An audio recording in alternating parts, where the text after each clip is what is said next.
Ladies and gentlemen, welcome back to the Paint Train. Continuing on with my video game environment series, here's my top 5 castle stages and areas in video games. Hopefully this is apparent from the title, but this is my list of favorites. This is heavily influenced by my own subjectiveness and biases, but I will try to explain as thoroughly as I can why each area appeals to me. Also, I will be upfront with the fact that I am a Nintendo fanboy, and as such, most entries are going to be from those games. However, I am limiting it to 1 entry per series for each video. Otherwise, certain series would dominate these rankings. I'm going to touch on aesthetics, level design, and music. Without any further ado, let's go!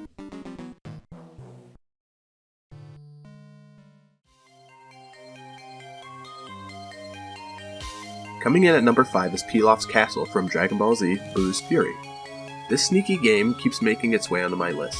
Either nostalgia has me by the throat, or this game does a brilliant job at fleshing out varied environments throughout its adventure. Once again, Trunks and Gotenks need to track down a Dragon Ball, and one is located in the stronghold of Goku's oldest nemesis, Pilaf.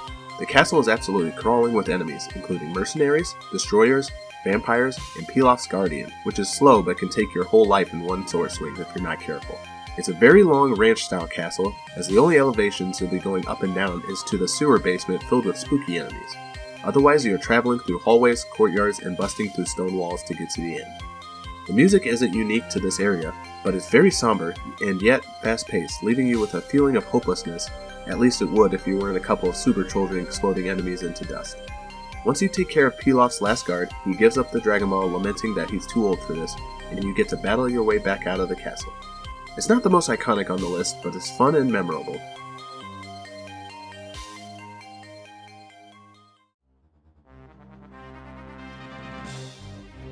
At number 4 is Grunty's Castle Top Battle from Banjo Kazooie. Technically, I could put the entire hub world as the entry, but the Battle of the Summit is great enough by itself. Grunty and her green castle has been antagonizing Banjo every step of the game, and all of that build-up is satisfied with a multi-round drag-out fight against the Wicked Witch herself. Visually, it's not the greatest, just a stone top of a tower surrounded by a dark cloudy sky. The fight begins with Gruntilda swooping down at you on her broom, where you have to attack her as soon as she sputters in between lunges. She then moves to off the castle, firing spells, and eventually high up above the castle until she's knocked off her broom and dons a magical shield. An underrated part of her battle is each time she's damaged, she learns and doesn't give up the same weak spot. This makes the scrap multifaceted and engaging. The music is a fast-paced version of the Banjo-Kazooie theme, infused with some high tension. As the climactic end to one of the best platformers of all time, this environment delivers on what the entire game has been setting up for, and is able to keep up the whimsical spirit while still providing an appropriate end challenge.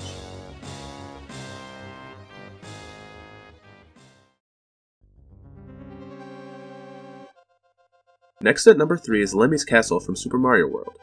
Between Peach and Bowser, the Mario series has some of the most iconic castles in gaming, and my favorite of the bunch comes from one of the Koopaling's castles in the SNES Classic.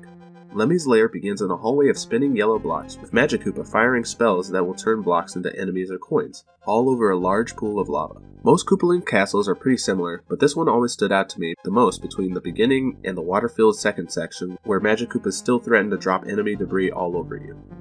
The music is a standard castle theme for the whole game, but man is it so good and sinister.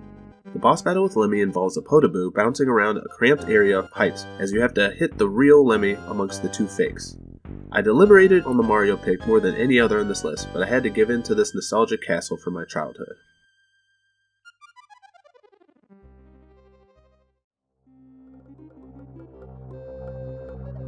In second place is Bowser's Castle from Yoshi's Island.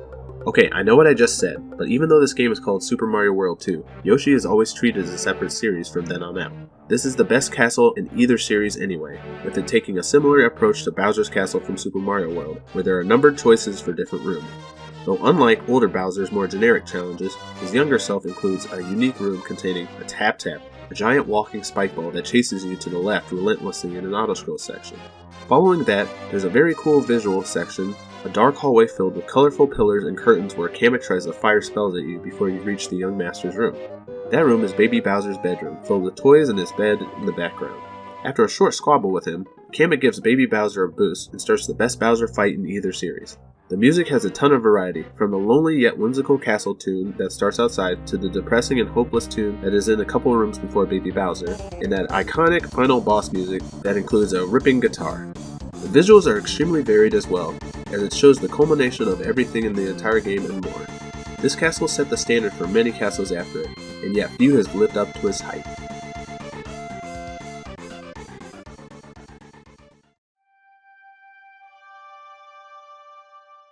Gold medal goes to Hyrule Castle from The Legend of Zelda Twilight Princess.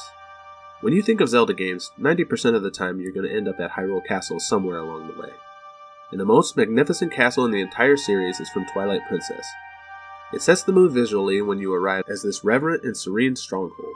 The outside is covered in fog and several tasks need to be completed just to get in. Once inside, you're greeted with beautiful architecture, complicated puzzles, and the strongest enemies in the game, the Dark Nuts. Similar to Iron Knuckles from other Zelda games, these evil knights hit like a freight train and test your attacking and dodging skill. Other enemies include Keese and Lizalfos. Being the final area of the game, this castle does a great job at reintroducing underused items like the spinner to go across bottomless pits, and also early learned skills such as using Wolf Link's nose also comes back into play.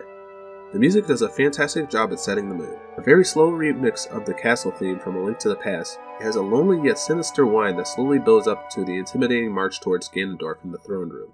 I'm not sure which castle is bigger between this one and the Breath of the Wilds, but between not being a crumbling ruin and having most of the areas not being able to be skipped makes this stronghold seem more important, and well deserving of the penultimate spot on this list.